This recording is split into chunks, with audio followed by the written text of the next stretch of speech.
Once again, the Queen of Consort surprises us, but not in a good way. Made lurid and false claims about the royal family, which played on her fears and fueled paranoia. Camilla expected the gates of Balmoral to open as they always had. Instead, the first sign of disaster appeared before she even stepped out of the car.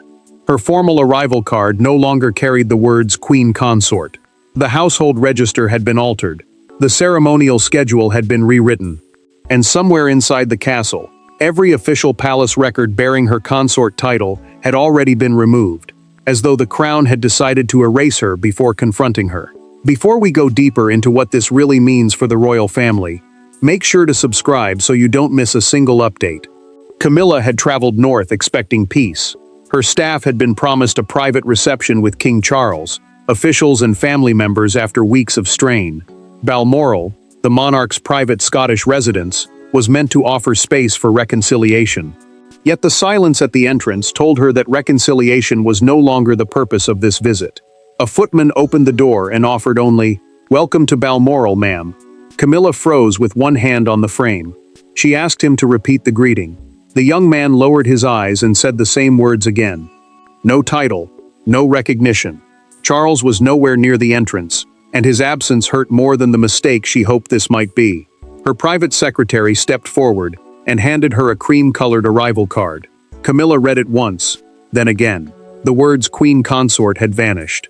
That title, meaning the wife of a reigning king without sovereign power of her own, had also been deleted from every active household register, ceremonial schedule, accommodation file, correspondence template, and palace briefing document. Only her personal name remained.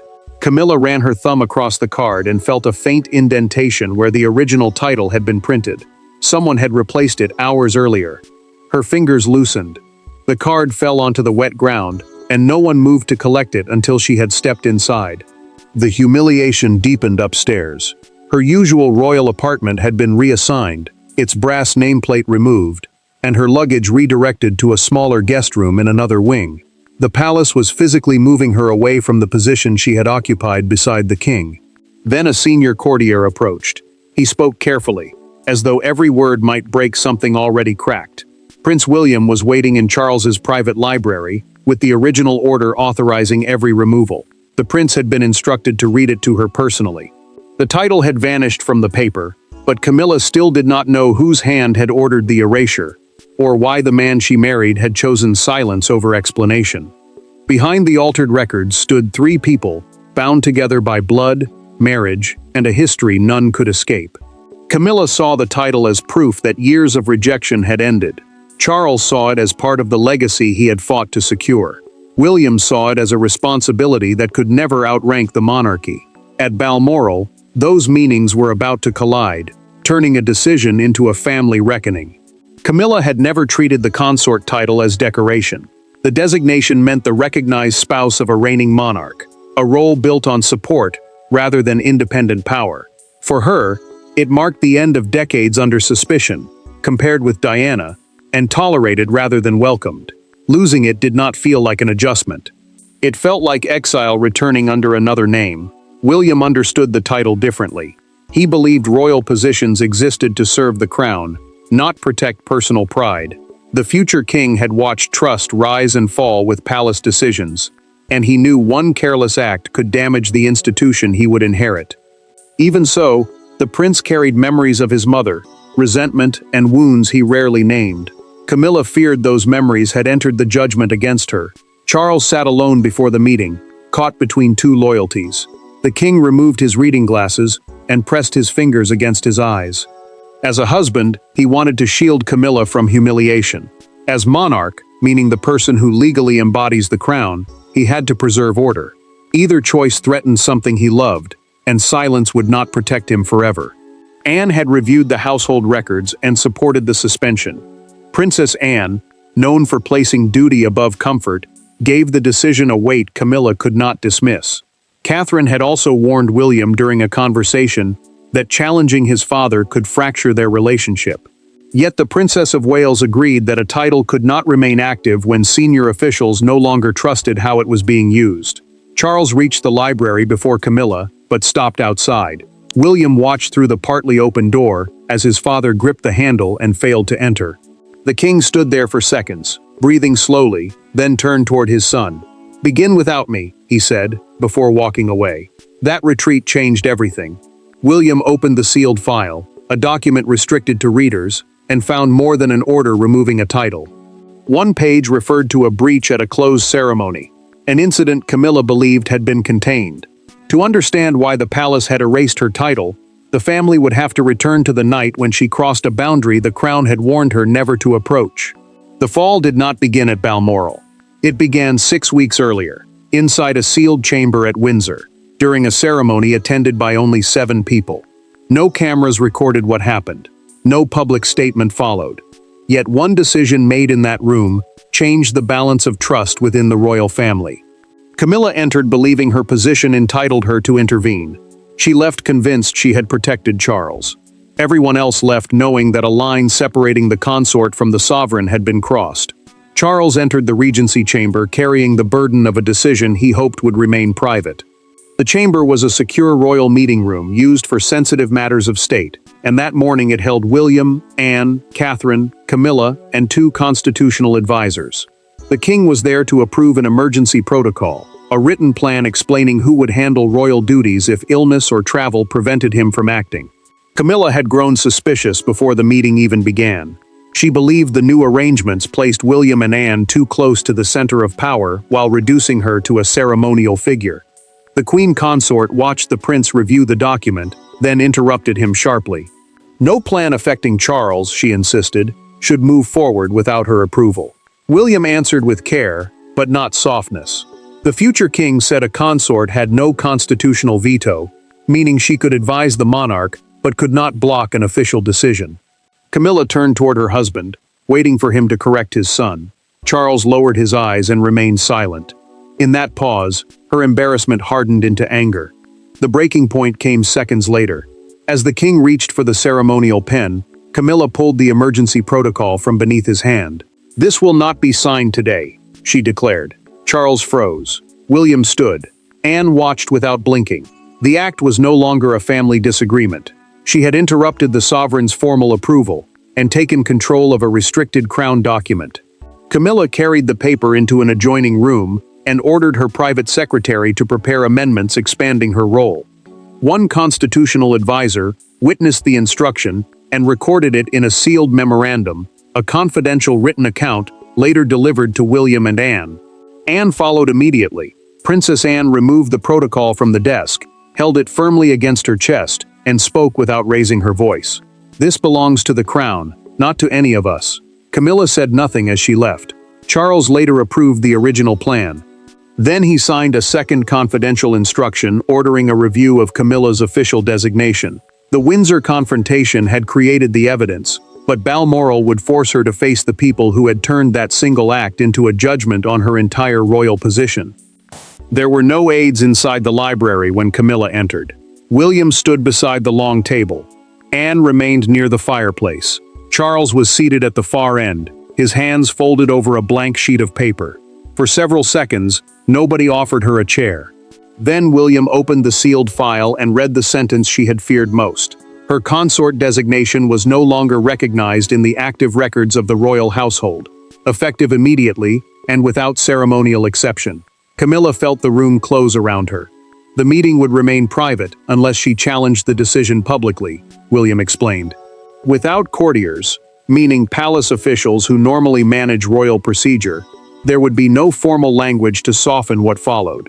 The prince said the removal covered internal operations, ceremonial planning, staff authority, written instructions, accommodation priority, and official access. This was not a printing error. It was a complete loss of working power. Camilla ignored him and looked directly at Charles. "Did you authorize this?" she asked. The king opened his mouth, stopped, then pressed one hand against the table. "I allowed it to proceed." She repeated those words slowly. "Allowed it." The phrase sounded colder each time, because it meant her husband had watched the decision advance and had chosen not to stop it. Anger gave her somewhere to stand. Camilla turned on William and accused him of hiding childhood grievances inside palace procedure. The future king's expression tightened. but he refused to speak about Diana.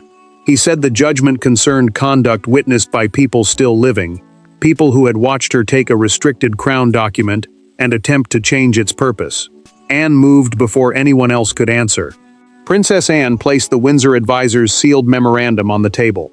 A memorandum was a formal written account used to preserve evidence of an official event.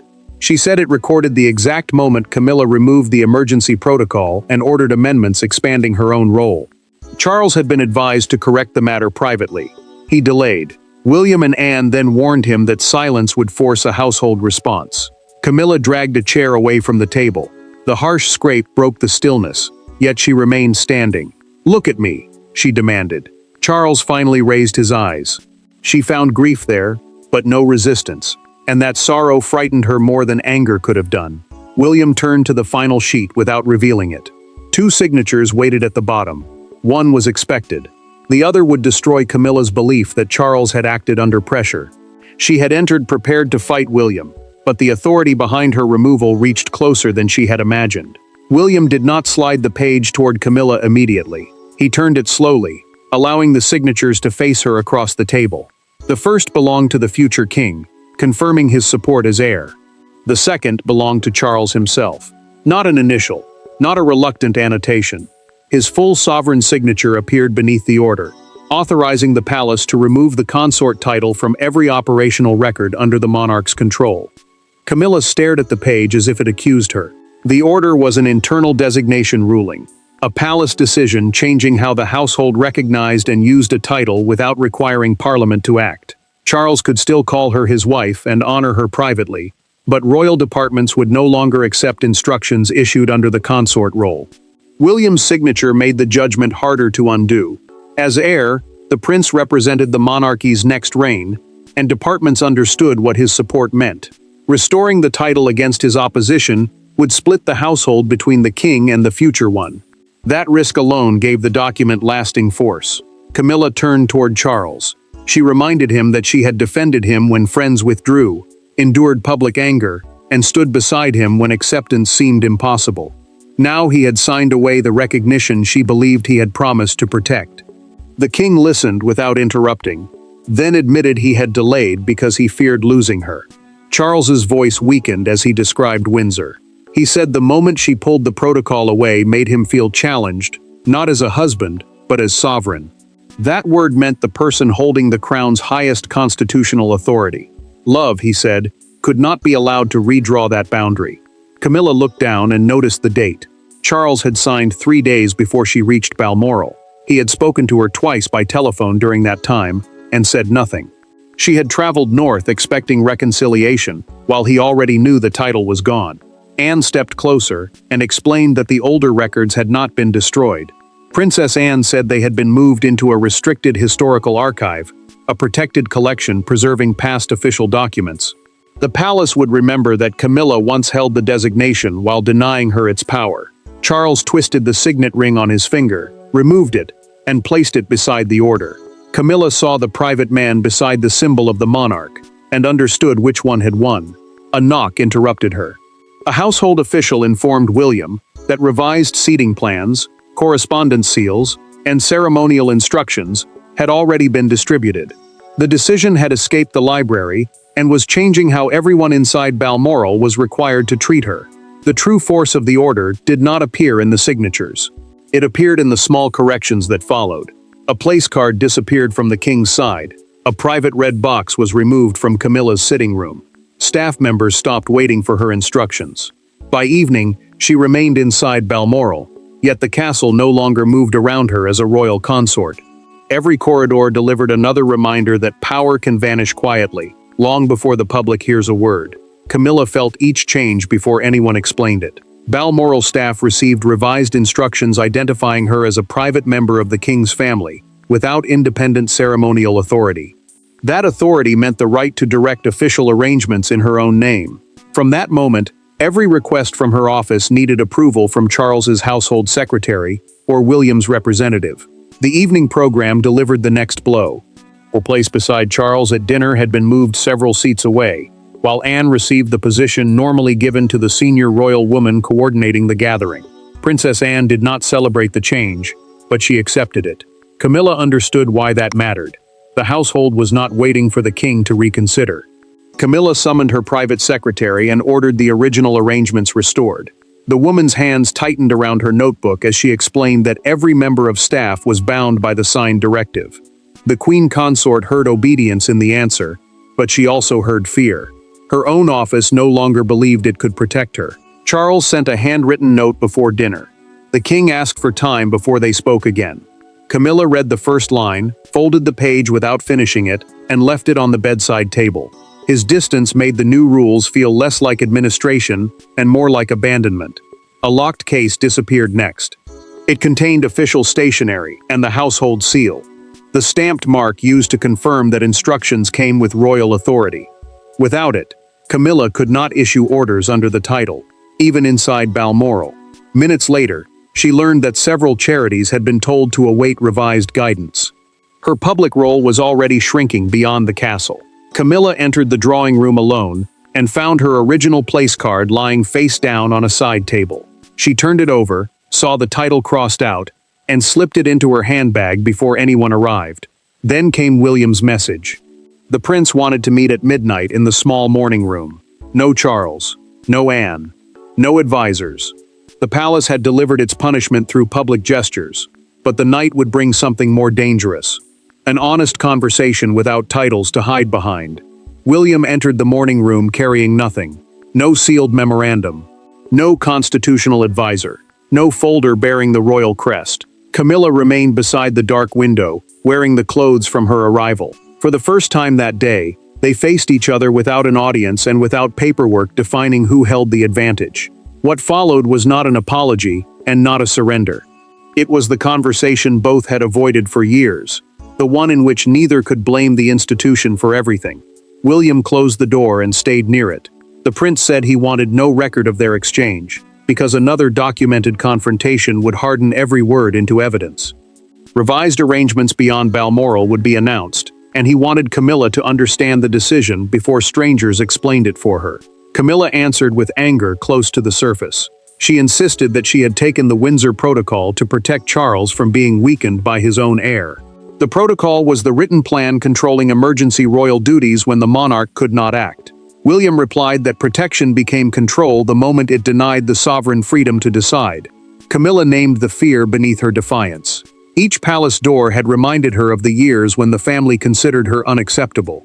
The consort title had not erased that pain. It had made her terrified that acceptance could be taken away, and that terror had pushed her to defend power as though it were love. William listened, then admitted that their relationship had never been easy. The future king said he had accepted her place beside his father until Windsor. Watching her remove the document convinced him that private fear could outweigh the limits protecting the monarchy. Trust had broken in that instant. Then William disclosed something she had not expected. Through a private conversation with Charles, he had proposed a 6-month suspension rather than permanent removal. The king rejected it.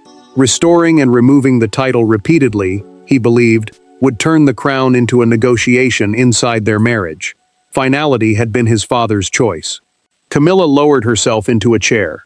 "Did he say he no longer wanted me here?" she asked. William answered that Charles wanted her at Balmoral as his wife, but never again as a second center of royal authority. She closed her eyes and nodded. Before dawn, Camilla made her decision.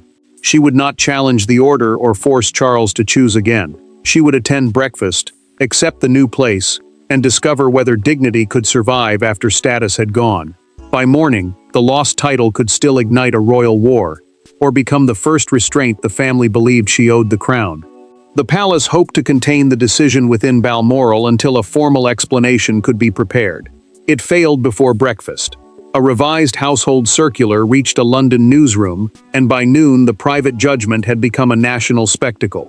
Screens displayed Camilla's arrival beside the words, "Consort title removed." Crowds gathered outside Buckingham Palace. Commentators argued over marriage, monarchy, and power. Yet one newspaper front page captured the crisis with a single image, an empty chair beside the king. Camilla learned of the leak before she entered breakfast. The revised household circular, a private list showing royal names, duties, and titles, had reached the press with her designation missing. Buckingham Palace confirmed that internal records had changed, but its first statement refused to explain what happened at Windsor. That silence mattered because it left the public to decide whether she had been punished, betrayed, or removed for something far more serious. Charles watched the coverage alone in his Balmoral study. A broadcaster called the order the most personal judgment of his reign, and the king immediately switched off the television. He remained seated before a photograph of himself and Camilla, knowing the palace had protected constitutional authority while exposing the deepest weakness in their marriage. Camilla heard the crowd through another television nearby. Some voices outside Buckingham Palace praised the decision. Others called it cruel. The Queen Consort asked an aide to lower the volume, yet she refused to leave. She understood that hiding now would look like shame, and defiance would look like contempt. By evening, the London Chronicle delivered the image that defined the crisis. Its front page showed Charles entering a state dinner alone, beside an unoccupied gilt chair. The headline read, "The empty place beside the king." A gilt chair was a formal seat decorated with gold, and its emptiness turned an internal ruling into a public symbol of separation. Then a royal editor disclosed the trigger during a live broadcast, citing a documented account from the Windsor advisor. Camilla, he explained, had removed a restricted document from beneath the sovereign's hand. Public sympathy shifted as the story became less about marital betrayal and more about interference with the crown. Camilla still entered breakfast. She passed her former place beside Charles and sat in the reassigned chair without protest. William met her eyes. Anne offered one restrained nod. William understood her silence, while Anne recognized that she had chosen restraint over another open royal battle. Afterward, Charles sent a message asking to meet alone in the garden before Camilla decided whether to remain or leave. The country had judged them from a distance, but only they could deliver the final verdict. Charles waited beside the stone wall where they had once walked without advisors, cameras, or ceremony. Camilla approached, knowing there would be no restored title, no revised order, and no victory hidden inside the conversation. The palace had reached its decision. The public had seen the consequences. Only one question remained.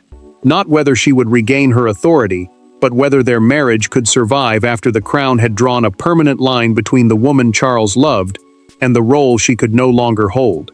Charles spoke first.